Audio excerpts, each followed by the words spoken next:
Assalamualaikum, selamat siang. Di sini saya akan menyempatkan untuk membaca lagi. Sekarang saya waktunya istirahat di jam kerja.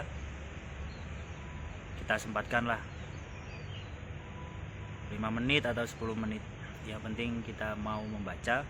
Nanti lama-lama kita pasti akan suka hasil dari membaca dan akhirnya kecanduan membaca dan membaca. Apapun materinya, semoga bermanfaat. Kita sharing-sharing bareng materi apa aja yang akan kita bahas. Terima kasih atas dukungannya. Kita mulai membaca di siang hari ini. Ini materinya bidang studi ilmu ekonomi. Kita mulai. Bismillahirrahmanirrahim. Ilmu ekonomi merupakan suatu studi mengenai individu-individu dan masyarakat membuat pilihan dengan atau tanpa menggunakan uang, dengan menggunakan sumber-sumber daya yang terbatas tetapi dapat digunakan dalam berbagai cara untuk menghasilkan berbagai jenis barang dan jasa dan mendistribusikan untuk kebutuhan konsumsi sekarang dan di masa datang. Masalah pokok dalam perekonomian, dalam kehidupan sehari-hari individu, perusahaan dan masyarakat menghadapi persoalan bersifat ekonomi. Bagaimana membuat keputusan tentang cara yang terbaik melakukan kegiatan ekonomi. Masalah pokok dalam perekonomian yaitu itu tadi nomor 1, dan nomor 2 kegiatan ekonomi. Kegiatan untuk memproduksi barang dan jasa maupun mengkonsumsi barang dan jasa tersebut. Nomor 3 masalah pokok dalam perekonomian adalah masalah kekurangan, kelangkaan, kebutuhan masyarakat, membuat pilihan, dan memaksimumkan kesejahteraan, dan lain-lain. Faktor produksi. Faktor-faktor produksi adalah segala sesuatu yang disediakan oleh alam atau diciptakan manusia yang dapat digunakan untuk memproduksi barang dan jasa. Ada 4. Nomor 1 tanah dan sumber alam, 2 tenaga kerja, 3 modal, 4 keahlian kewirausahaan. Jenis-jenis analisis ekonomi. Ekonomi deskriptif, analisis yang menggambarkan keadaan yang sebenarnya wujud dalam perekonomian, misalkan keadaan petani di Malang.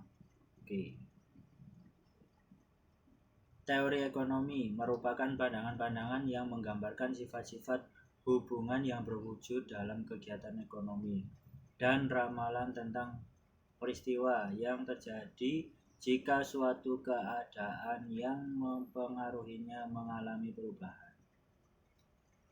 Ekonomi terapan merupakan cabang ilmu ekonomi yang menelaah tentang kebijakan yang perlu dilaksanakan untuk mengatasi masalah-masalah ekonomi. Selanjutnya sifat-sifat teori ekonomi ada 4. 1. Definisi-definisi yang menjelaskan dengan sebaik-baiknya variabel-variabel yang sifat hubungannya diterangkan. 2. Sejumlah asumsi kemungkinan keadaan yang harus wujud supaya teori itu berlaku dengan baik. 1 atau beberapa hipotetis mengenai sifat-sifat hubungan di antara berbagai variabel yang dibicarakan. 4. 1 atau beberapa ramalan mengenai keadaan yang akan berlaku. Selanjutnya alat-alat analisis dalam ilmu ekonomi. Yang pertama grafik, dan yang kedua ilmu statistik. Ilmu statistik ada 2, menyediakan berbagai jenis angka indeks harga dan produksi untuk menunjukkan kecenderungan perkembangan variabel-variabel ekonomi. kita pahami pelan-pelan.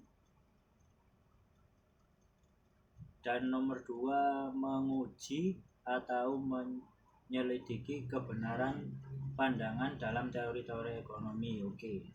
Selanjutnya, peranan ahli ekonomi merumuskan kebijakan ekonomi untuk digunakan menghadapi masalah-masalah ekonomi yang akan timbul.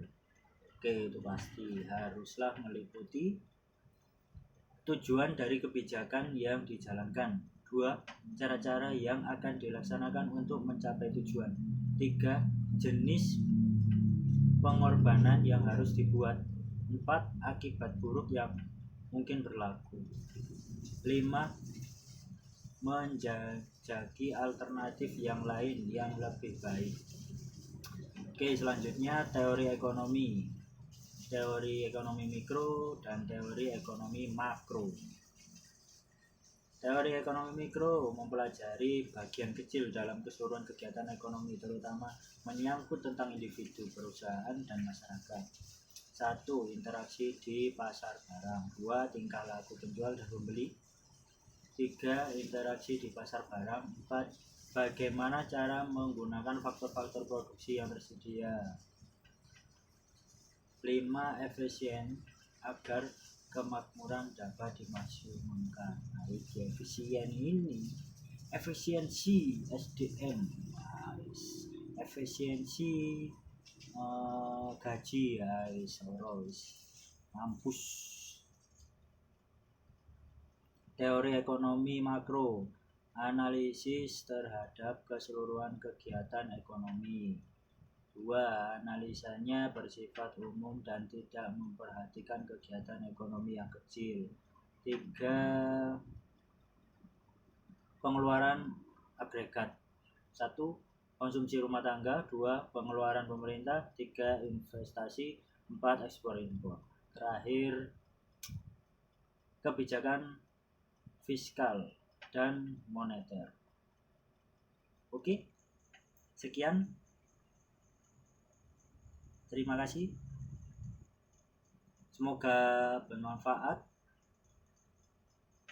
Kita baca bersama, teman-teman menemani membaca atau menirukan cara saya membaca.